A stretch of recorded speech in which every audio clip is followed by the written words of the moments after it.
Bonjour à tous, on a vu dans l'épisode 1 comment rectifier la déclaration des droits de l'homme et du citoyen au niveau de son préambule et de son orientation malsaine et de l'article 1er sur l'égalité. Dans cette vidéo, on va voir la liberté et la propriété, je me limite à ça, c'est assez nutritif. Alors, la liberté, toujours article 1er, les hommes naissent et demeurent libres. L'expression libre en droit, droit au pluriel, n'a aucun sens. Donc ce qu'il faut comprendre, c'est les hommes naissent et demeurent libres. Si c'est un constat assez faux, les êtres humains ne naissent pas libres, ils naissent en tant que mineurs incapables. Il faut qu'ils développent avec l'âge et par l'éducation et l'instruction leurs facultés psychologiques, intellectuelles et morales. Et ce n'est qu'après qu'ils ont développé leur capacité d'utiliser leur libre arbitre et qu'ils l'utilisent correctement et qu'ils seront alors réellement libres et pourront, s'ils font un bon usage constant de leur libre arbitre, soumettant leur biais cognitif à la raison et la raison à la vérité du principe d'égalité de valeur des êtres humains, demeurer libres. Et s'ils veulent parler d'une dimension politique, ça serait alors une affirmation volontariste du style « on veut que les hommes naissent et demeurent libres ». Ouais, super, alors pourquoi concevoir la liberté comme l'égale liberté du renard et des poules dans le poulailler, comme l'indique l'article 4, qui dit la liberté consiste à pouvoir faire tout ce qui ne nuit pas à autrui. Ainsi, l'exercice des droits naturels de chaque homme n'a de borne que celle qui assure aux autres membres de la société la jouissance de ces mêmes droits, et ces bornes ne peuvent être déterminées que par la loi. La liberté consiste à pouvoir faire tout ce qui ne nuit pas à autrui. Entendez par là, la liberté consiste à pouvoir faire tout ce qui ne nuit pas aux droits d'autrui. Comme le dit de manière plus explicite l'article 6 de la Constitution de 1793, car quand on entend la suite, on comprend tout. Ainsi, l'exercice de ces droits naturel de chaque homme, n'a de borne que celle qui assure aux autres membres de la société la jouissance de ces mêmes droits. Génial, outre que c'est uniquement individualiste, séparatiste, la liberté consiste donc à pouvoir faire tout ce qui ne nuit pas aux droits d'autrui, sous-entendez par là, ce qui ne nuit pas au principe d'égalité en droit. L'article dit même droit. Elle donne donc pour finalité à la liberté de ne pas violer l'égalité en droit. Superbe, la liberté est rabaissée au rang de simple non-nuisance à l'égalité des droits. On ne pouvait pas faire mieux. Il aurait fallu dire, en article 4, la liberté consiste à pouvoir faire tout ce qui ne nuit pas au principe d'égalité de valeur des êtres humains. Parce que la vraie liberté, c'est le bon usage du libre arbitre, c'est-à-dire qui respecte le principe d'égalité de valeur, qui ne juge pas selon les apparences, mais sur les actes posés, s'ils sont non conformes, s'ils violent le principe d'égalité de valeur des êtres humains. Il y a une grosse différence entre les deux définitions. Quand on dit la liberté consiste à pouvoir faire tout ce qui ne nuit pas au principe d'égalité des droits, il y a deux conséquences attachées à cette fausse définition. Tout ce qui ne nuit pas à l'égalité des droits est une atteinte à la liberté. Il faut donc niveler, peu importe si on viole le principe d'égalité de valeur. En 1789, vous avez toute une organisation en place qui structure chaque profession de façon verticale, formant une sorte de code du travail de l'époque. Les révolutionnaires, au nom de la liberté, conçue comme faire tout ce qui ne nuit pas à l'égalité en droit, ont donc supprimé toutes ces règles, ont aplani le tout. Et oui, la loi, article 6, doit être la même pour tous, soit qu'elle protège, soit qu'elle punisse. C'est clair, pas de favoritisme entre le riche et le pauvre. Et vous avez ainsi le 2 mars 1791 le décret d'Allard qui vise à flexibiliser le marché du travail, libérer l'emploi dans le commerce et l'industrie avec cette idée faussement libérale de neutralité économique afin de ne pas fausser les règles de la concurrence entre le renard et la poule. Voyons. Et vous avez aussi la loi Le Chapelier du 14 juin 1791 qui interdit, elle, le rétablissement des organisations professionnelles, elle interdit le droit de grève et met en place des sanctions pénales, prison ferme et amende à la clé pour ces salauds de pauvres. Ce mouvement vers une économie libérée manifeste la volonté étatique de supprimer tout corps intermédiaire, comme aujourd'hui, Révolution Acte II, et donc vise à abolir toutes les protections. Enfin, les entraves juridiques et économiques, comme ils disent, qui contrarient le marché national à l'époque en 1789 et qui contrarient aujourd'hui le marché international. Ce décret et cette loi ont pénalisé comme par anticipation De fait, les grèves, la constitution des futurs syndicats et des futures mutuelles qui finiront par émerger après des bains de sang et formeront des blocs ouvriers contre patrons, patrons contre ouvriers de façon mono-horizontale. Donc cette liberté qu'il proclame revient à la situation suivante. Le marché du commerce et de l'industrie de l'époque, c'est un poulailler. Les poules sont les pauvres artisans, commerçants, ouvriers, paysans. Et le renard, les riches comme le baron d'Allard ou le chapelier représentant feuillant du milieu des affaires. D'où la question, que va-t-il se passer dans le poulailler si les poules ne sont pas protégées et si le renard n'est pas contrôlé? Eh bien, le renard va bouffer le cul des poules. La liberté garantie pour tous dans le poulailler ne commande pas qu'on traite tout le monde à égalité de droits, elle exige qu'on protège les poules et qu'on contrôle le renard. Ça, c'est le vrai libéralisme, c'est la définition même de la liberté, le bon usage du libre arbitre, une limitation du libre arbitre pour le soumettre à ce qui est juste et vrai. La liberté garantie pour tous par une stricte égalité en droit dans le poulailler, donc sans protéger les poules et sans contrôler le renard, c'est hypocrite, c'est l'ultralibéralisme juridique, ce n'est pas du tout du droit, c'est de la sélection naturelle, c'est la loi du plus fort économiquement.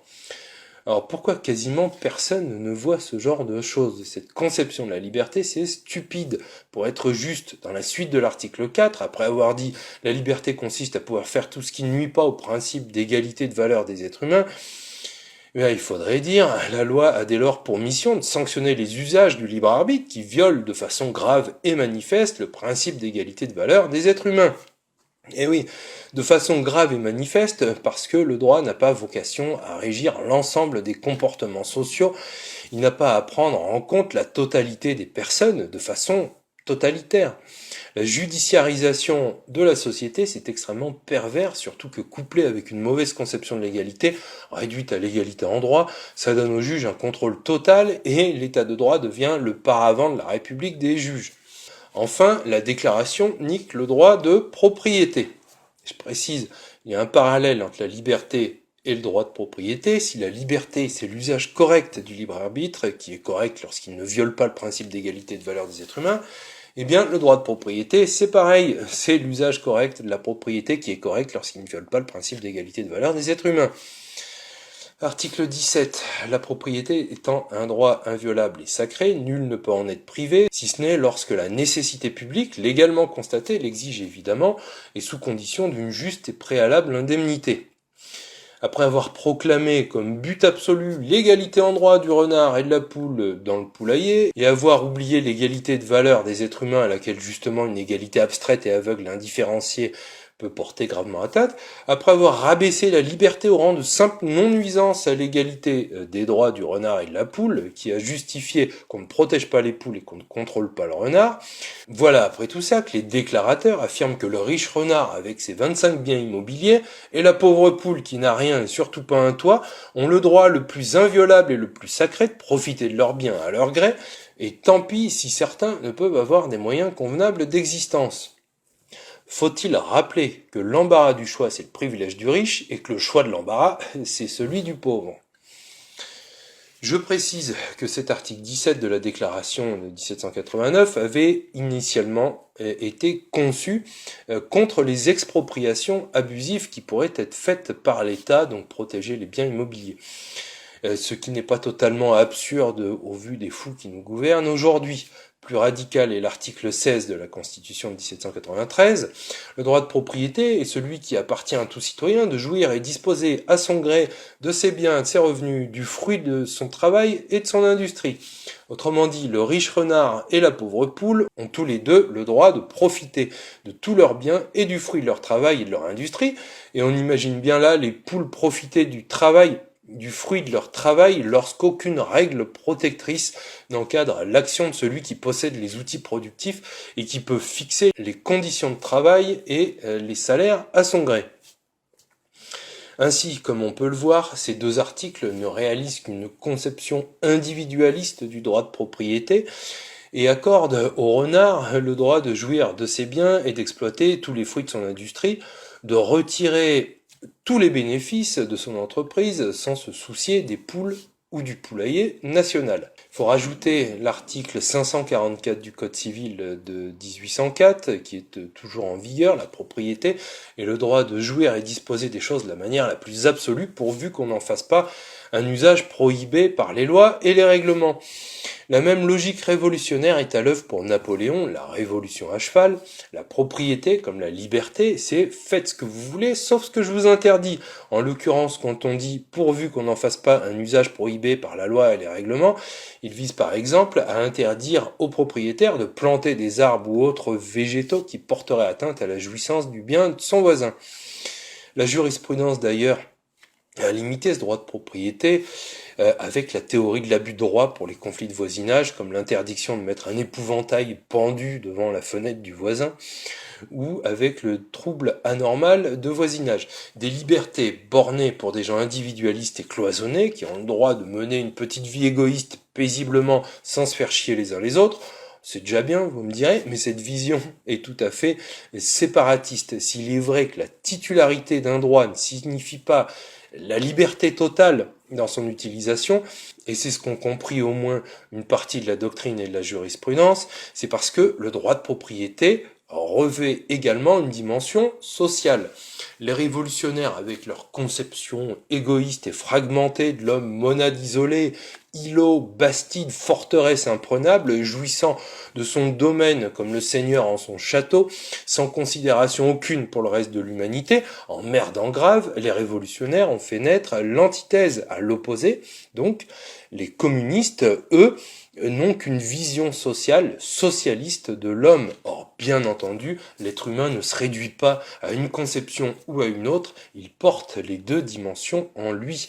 Je vais rappeler quelques éléments fondamentaux qui servent de cadre à la réflexion pour construire la voie médiane qui allie au mieux dimension individuelle et sociale de la propriété privée. D'abord, le respect du principe d'égalité de valeur des êtres humains suppose que tous les êtres humains puissent satisfaire leurs besoins fondamentaux.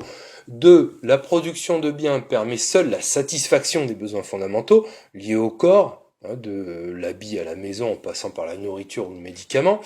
3. Aucune production de richesse n'est possible sans les ressources naturelles, ni les ressources scientifiques, techniques, technologiques issues de générations passées, ni les ressources de l'organisation sociale établie, ressources humaines, légales, infrastructurelles, productives et financières. Toutes ces ressources sont communes aux êtres humains, au sein de leur collectivité. La production de richesse a donc une nature éminemment sociale, nationale si je puis dire. 4. Aucune production de richesse n'est également possible sans la liberté d'entreprendre et les talents, l'audace, les mérites ou le travail personnel de l'homme. La production de richesse a donc également une nature profondément individuelle. Toute la question est donc de trouver le juste équilibre entre respect de la dimension sociale et de la dimension individuelle de la propriété. 5. Le principe d'égalité de valeur des êtres humains ne peut exister que dans un cadre national. Si on n'est pas dans un cadre national, on est dans un cadre impérialiste qui, lui, écrase toujours les consentements, les droits et les êtres humains pour s'imposer. C'est le sens de l'histoire bien comprise et apparemment, pour comprendre ça, c'est déjà trop dur pour les pseudo-penseurs. 6. Toute nation ne respecte pas par le simple fait qu'elle est nation le principe d'égalité de valeur des êtres humains, bien entendu, sinon ça se saurait. L'idée ici, c'est que dès qu'une idée suprémaciste s'insère en son sein, prospère, que son origine soit philosophique, morale, religieuse, éthique, politique, etc., cette nation va dégénérer en empire ou en région de l'empire si l'origine est externe. Et si l'opposition à cette idée est forte, eh bien ça donne une guerre civile. 7. Une nation saine sans virus suprémaciste ne pourra faire respecter le principe d'égalité de valeur des êtres humains que si elle est pleinement indépendante. 8. Une nation ne peut être pleinement indépendante si elle n'est pas souveraine. L'indépendance est à la liberté ce que la souveraineté est au libre arbitre. C'est fondamental. Une nation n'est souveraine que si elle a acquis, conservé, consolidé les leviers de sa souveraineté. Et là, je vous renvoie à la vidéo sur la nation, sur les polyptychiens avec des explications sous forme de tableau simple. En gros, pas de bien commun sans indépendance nationale, pas d'indépendance nationale sans souveraineté nationale, pas de souveraineté nationale sans les leviers de la souveraineté. Or, en France, depuis la fin des années 60, les traîtres se sont employés à saper tous les fondements de la souveraineté. Pas de levier, pas de souveraineté, pas d'indépendance, pas de bien commun, et donc pas d'avenir, si ce n'est celui de la soumission. De tous les leviers, il en est un qui permet d'avoir une juste conception du droit de propriété. J'explique, la recherche du bien commun exige en premier lieu d'abord de satisfaire le besoin collectif de consommation par la mise en place d'une production nationale utile. La première mission politique, c'est dès lors de garantir la mise en relation de la production nationale et de la consommation nationale par le contrôle de la masse monétaire. Le premier levier de la souveraineté, c'est donc le contrôle de la monnaie. 10. La monnaie n'est pas la richesse. La vraie richesse, ce sont les biens qui satisfont les besoins. On ne mange pas les pièces, on ne s'habille pas avec des billets, encore moins avec des découverts, sinon on se pèle les burnes et on attrape froid. L'argent n'est qu'une ressource, c'est pas une richesse, c'est une ressource. L'argent n'est que le moyen d'échanger nos richesses réelles, car c'est le titre d'accès à la production. C'est le laisser-passer qui permet de prendre les biens utiles sans commettre un vol. 11. Plus la nation prospère, plus elle produit des richesses, plus il faut créer de l'argent pour mettre en adéquation le niveau de la monnaie en circulation avec le niveau de richesse. On pourrait dire en gros le PIB. 12. Le progrès technique permet de produire plus et mieux et avec moins de main-d'œuvre, alors même qu'aujourd'hui, pour une majorité de personnes, l'argent n'est obtenu qu'en échange de leur participation à la production. Donc, au vu de ces 12 points, la conclusion, c'est que la voie médiane pour concilier correctement l'aspect individuel et l'aspect collectif du droit de propriété, c'est d'abord de répartir la création monétaire utile entre tous à égalité, un argent frais nouvellement créé qui n'est pris à personne et qui est donné à tous. Ça permet de découpler dans sa juste mesure l'argent de la participation à la production, le titre d'accès à la production de la participation à la production.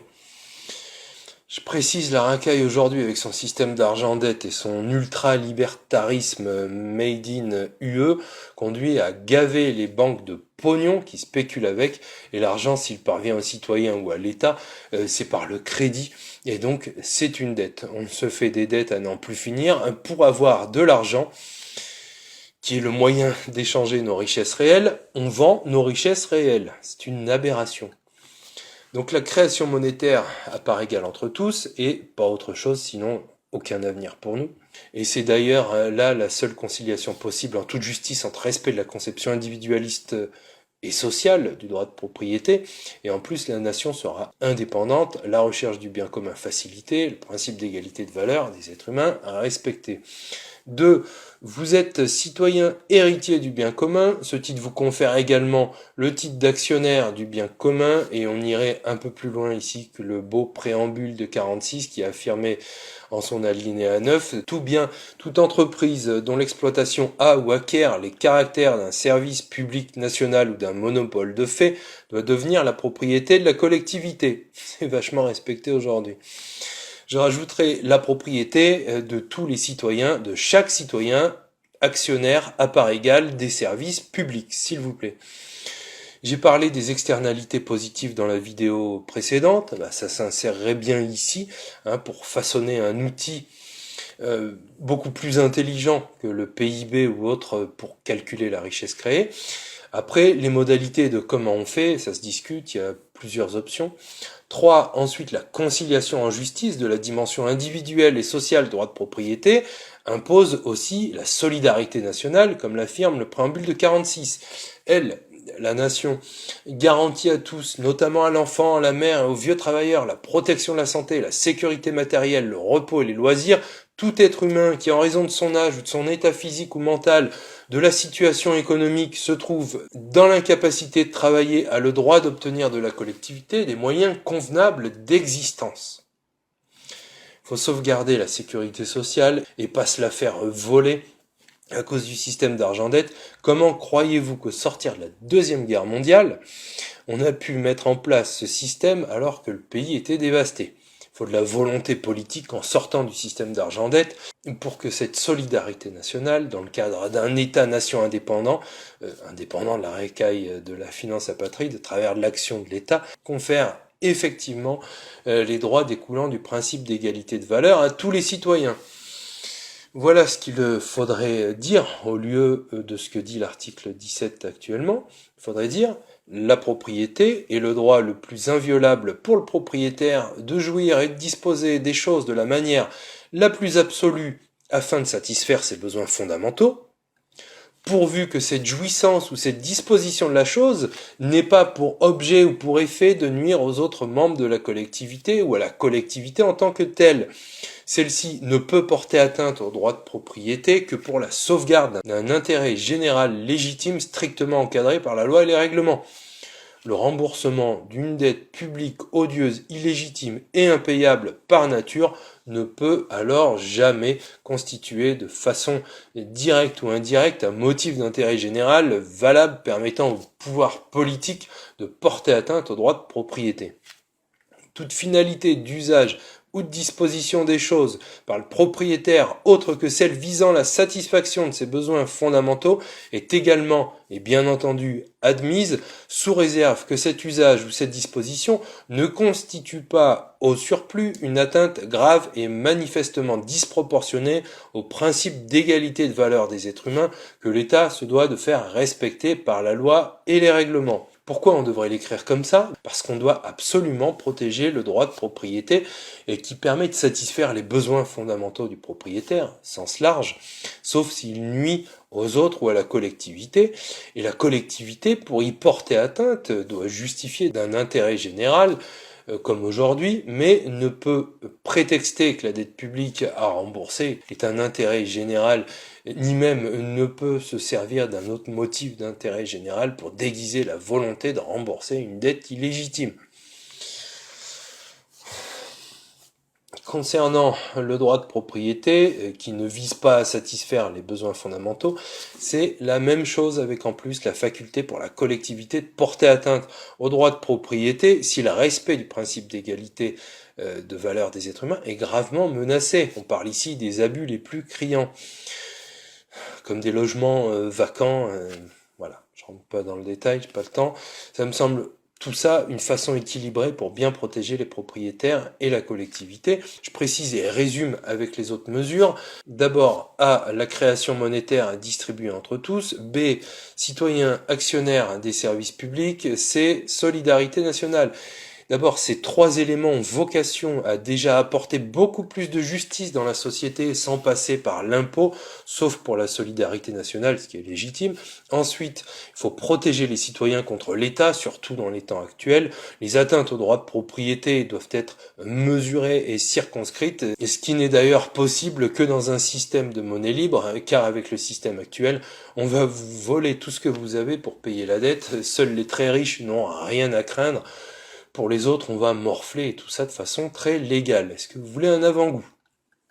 Alors, je situe un petit peu l'affaire. On est ici sur les droits patrimoniaux, donc plus particulièrement les droits réels principaux. Le premier, la pleine propriété, c'est-à-dire la propriété classique à la fois du foncier et du bâti. Le deuxième, c'est le démembrement. D'un côté, la nue propriété et de l'autre, l'usufruit. Bon, classique. Le troisième droit, il est récent. Leur imagination mesquine n'a pas de limite, c'est la dissociation entre le foncier et le bâti. Ça a été créé par la loi Allure en 2014 et qui permet à des bailleurs sociaux, les OFS, Office Foncier Solidaire, d'acheter des terrains, de faire édifier des immeubles et de les vendre, vendre les appartements à des personnes sans plafond de ressources. Là-dessus, vous avez l'agence France Stratégie, un service d'une centaine de fonctionnaires ultralibéraux rattachés au Premier ministre ultralibéral, qui a publié une note ultralibérale le 11 octobre 2017 intitulée « Comment assurer la résorption des dettes publiques en zone euro ». Elle constate que, je cite, « Concomitamment à l'augmentation des dettes publiques, les 20 dernières années ont été marquées par une forte progression du patrimoine des ménages en Europe, en particulier immobilier. Pour assurer la soutenabilité d'une dette publique considérée comme excessive, la seule solution consiste à augmenter d'une façon ou d'une autre la capacité de cet État à lever l'impôt. Toujours plus d'impôts. Concrètement, une façon de procéder consisterait à ce que l'État décrète qu'il devient copropriétaire de tous les terrains construits résidentiels et que ce nouveau droit de propriété est désormais incessible. C'est la fête du slip. En conséquence, l'État deviendrait créditeur d'une somme annuelle correspondant à une part de la fraction de la rente immobilière associée à la copossession du terrain. La note conclut en disant que la décision de mettre en œuvre une telle mesure constituerait évidemment un choc politique de très grande ampleur, mais elle doit être jugée à l'aune des enjeux auxquels un pays très endetté doit faire face. Bande 2. Premier ministre d'alors, Édouard Philippe, l'a rejeté cette idée en 2017, l'agence France Stratégie n'a rien trouvé de mieux que de la représenter en 2018, il a à nouveau refusé, puis en 2019, ça a atteint le cerveau et eureka, il a donné une lettre de mission à un député MoDem, Laglaise, pour niquer le foncier. Ce député a présenté sa proposition de loi qui a été adoptée en première lecture à l'Assemblée nationale en novembre 2019 par 80 voix sur 90. 10 se sont abstenus et 487 avaient rendez-vous chez le coiffeur. La proposition de loi Laglaise devait passer devant le Sénat le 1er avril dernier, mais avec la crise sanitaire, l'examen a été reporté sine die. Ce dispositif, qui reprend le principe du démembrement de la propriété du foncier et du bâti, prévoit que la puissance publique se porte acquéreur des fonciers via des offices fonciers libres pour y construire des logements et les mettre en location. Le but officiel, c'est de faire baisser le coût d'achat d'un bien immobilier. Les projections tablent sur une baisse de 20%, et le but officieux, vous l'avez compris, c'est d'augmenter discrètement les impôts perçus pour payer la dette. En complément, il y a 2 mesures de prévues: en finir avec les ventes aux enchères publiques des biens publics, en finir avec les ventes de l'État des 40 000 biens immobiliers qui ont rapporté 7 petits milliards depuis 2007, alors que dans le même temps, on a payé 500 milliards d'euros d'intérêts de la dette, et que cette spoliation n'a aucun sens si on ne s'attaque pas à la racine du mal, le système d'argent-dette. Non. En finir avec les enchères publiques, il veut du gré à gré entre copains, c'est mieux quand c'est opaque. L'effet pervers dénoncé par ce député Laglaise, c'est que les enchères publiques, ça fait gonfler artificiellement les prix du foncier. Alors, 3 remarques. D'abord la première, ils ont justifié les ventes des biens immobiliers de l'État en disant que c'est pour renflouer les caisses de l'État. Alors, il faut savoir ce qu'on veut. Et a priori, c'est vendre moins cher aux copains. Et 2, un rapport général de la Commission des finances du 23 novembre 2017 dénonce une valorisation des biens quasi inexistante et indique que l'État est un très mauvais agent immobilier. Donc ils ne sont même pas vendus à leur juste prix. Et 3, pourquoi vendre? C'est quoi ce délire, bordel de merde? Il prévoit aussi de renforcer le droit de préemption de la puissance publique pour pouvoir acheter en priorité des terrains à la vente pour aboutir à la création d'un parc de logements géré par des collectivités publiques dont on connaît la très grande compétence en matière d'optimisation des coûts et de conservation du patrimoine. Et oui, la gestion du patrimoine immobilier de l'État est catastrophique, chaotique selon ce même rapport. Plusieurs reproches. D'abord, ils sont nuls pour faire l'inventaire. Faut d'abord savoir ce qu'on a, ils ne savent même pas ce qu'ils ont. Enfin, ce qu'on a. Inventaire lacunaire. Inventaire incohérent. Du coup, impossible de connaître la répartition des dépenses et donc de budgéter les futurs investissements. La gestion des travaux se fait au jour le jour et en catastrophe. Au final, on a un maître d'œuvre incompétent. Les ministères et les collectivités, pour financer leurs projets immobiliers, ont recours à des montages, s'il vous plaît, financiers complexes. Partenariat public-privé, crédit bail immobilier, et le rapport note, sans ironie, que leur intérêt économique à long terme demeure incertain. En clair, ça coûte cher aux contribuables de se faire pigeonner de son patrimoine immobilier national. Sans parler de la vente du patrimoine immobilier national, enfin bref, tout y passe. Une valorisation ensuite inexistante, quasi inexistante des biens. Des biens se vendent moins cher qu'ils devraient et d'autres ne se vendent même pas. Alors je suis sûr qu'ils vont y remédier en prenant par exemple le modèle britannique où la logique de marketing et l'utilisation des pratiques d'agences immobilières par les autorités publiques sont courantes. Donc en résumé, le député et derrière lui l'exécutif voulaient avant le Covid faire baisser le coût d'achat d'un bien immobilier de 20% pour les biens immobiliers résidentiels. en prenant le contrôle du marché façon soviétique, avec comme justification que les prix sont trop élevés pour les Français. Alors, question. Est-ce que transformer les propriétaires des biens immobiliers résidentiels en locataires perpétuels sur 15 générations, ça va aider? L'avantage d'être propriétaire et de pas payer le loyer, est-ce qu'il ne disparaît pas un petit peu? Ensuite, faire payer une double taxe sur le foncier et sur le bâti, est-ce que ça va aider?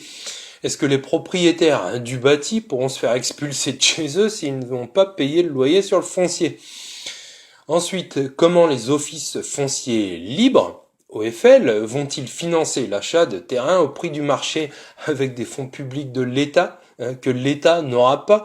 Non, les OFL, c'est une évidence absolue, seront alimentés par des fonds privés bénéficiant d'incitations fiscales ou de sociétés civiles de placement immobilier qui financeront qui investiront des fonds, mais seulement sous condition de rentabilité.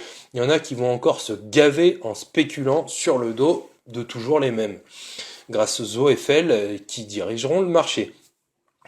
Du coup, ensuite, le prix du foncier aura toutes les chances d'être évolutif, et est-ce que ça va aider? Question.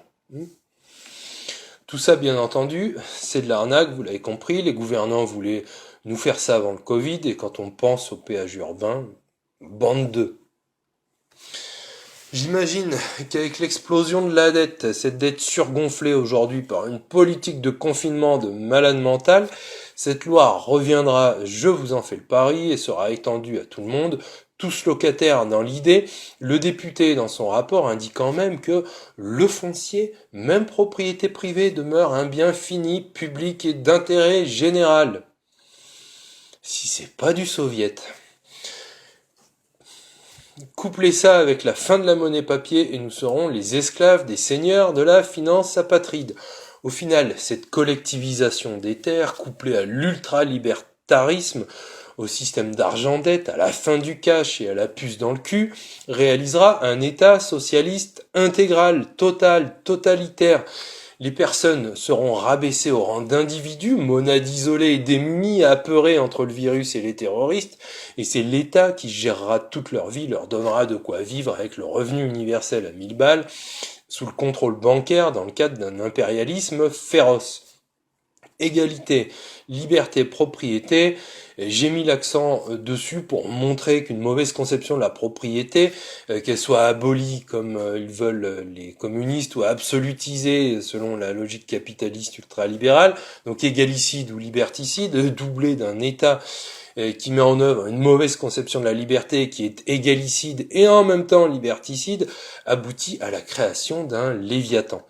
Et la seule option pour nous, citoyens, héritiers du bien commun, eh bien, c'est d'ouvrir un chemin de justice entre deux erreurs. C'est le capitalisme citoyen fraternel, fondé sur une création monétaire partagée entre tous, sur un statut d'actionnaire du bien commun et sur la solidarité nationale renouvelée dans le cadre d'un système vraiment démocratique et d'un système de monnaie libre, ce qui nécessitera eh bien, de bouter les parasites hors de France. La suite à la prochaine. Merci de votre écoute.